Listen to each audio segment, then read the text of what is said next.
This is Margaret, retired teacher and proud grandmother.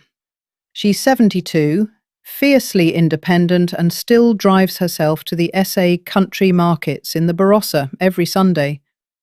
After losing her husband 5 years ago, she promised herself she'd keep living boldly, not cautiously.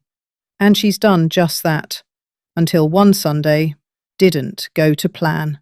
Margaret's hatchback hums along the winding back roads of the Barossa. She knows every turn, every vineyard, every roadside stall. The radio plays golden oldies, and the passenger seat is reserved for her tote bag, ready for jam, chutney, and maybe something sweet for the grandkids. She pulls up near the oval and slides out of the car, clutching the same woven tote she's brought for years. It's a bit frayed at the corners, but that bag's seen every summer peach and winter marmalade the valley has to offer.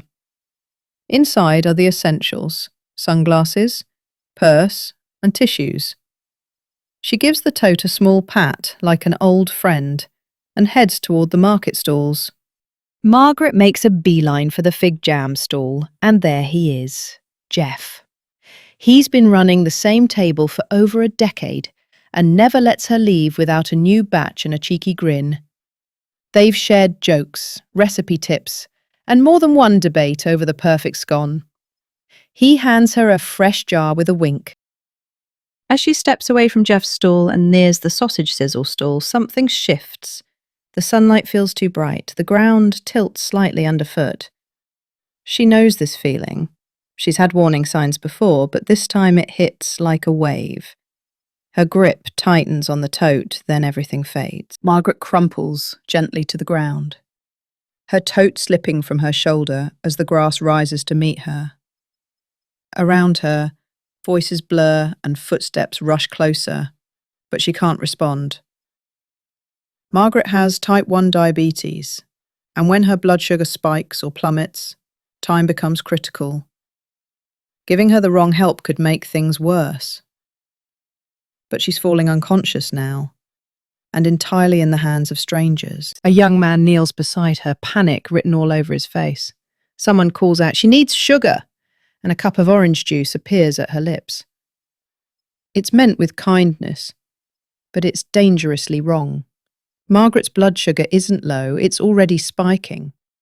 One sip could push her into real crisis. A SA ambulance officer arrives and stands beside them, calm but direct. He looks to the young woman holding Margaret and asks, "What happened? Do you know her name?" The girl shakes her head. "No, she just collapsed." That's when the young woman reaches for Margaret's bag, hoping it holds a clue. She finds Margaret's purse and opens it to find Margaret's license. And that's when she finds a QR code with the words, "Police, doctors, scan me." She hands it to the ambulance officer. They scan the QR code. Because of the COVID pandemic, people have become used to scanning QR codes. The ambulance officer scans the card, skimming quickly. Her name, Margaret, finally gives them something. But it's what's written in the notes section that stops him cold. One line changes everything. It says, "Do not give juice or sugar unless confirmed hypoglycemia." And the kind young man is attempting to give her juice. The officer gently moves the juice aside, firm but calm. "She's not low on sugar," he says, holding up the screen. "Her blood sugar's already too high. Giving her juice now could send her into a coma." The young man freezes, still holding the bottle. Later, in the shade, oxygen tube in place, Margaret gives the young woman a soft smile. "That card you found, I only got it a few months ago," she says, her voice still a little breathy.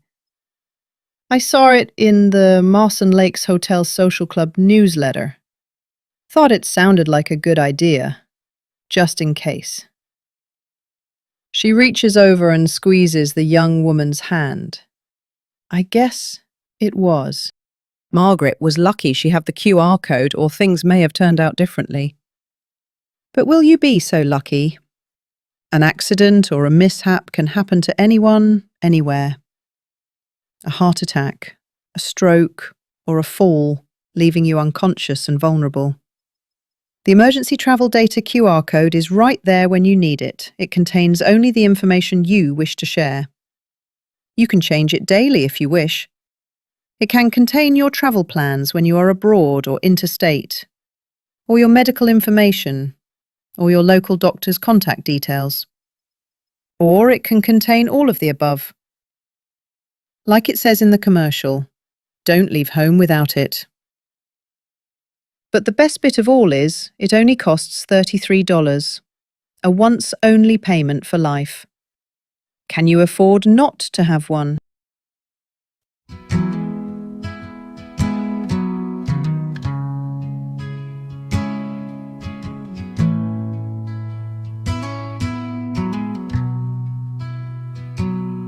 Margaret's hands on the wheel, so steady and true, through rows of vines and skies so blue.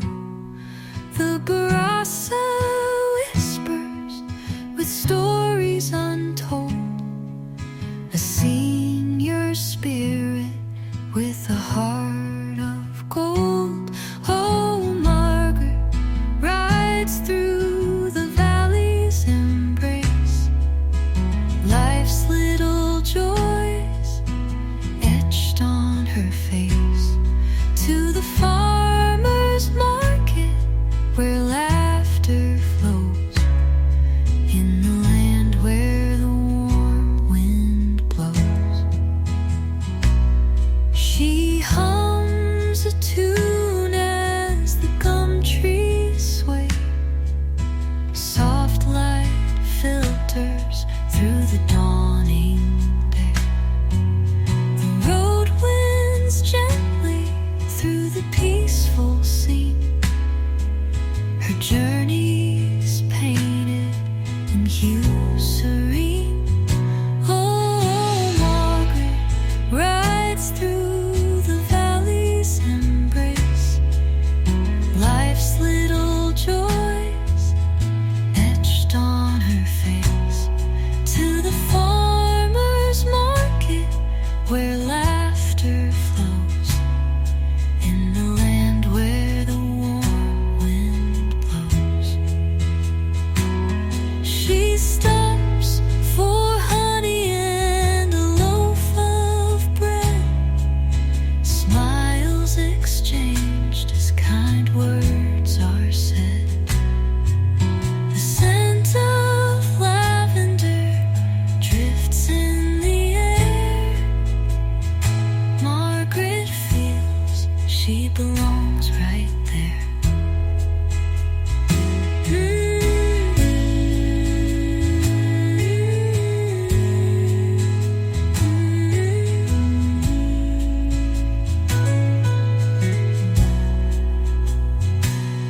Her bag's now full with the valley's delight.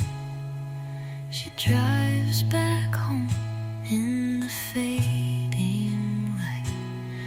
The Barossa whispers a soul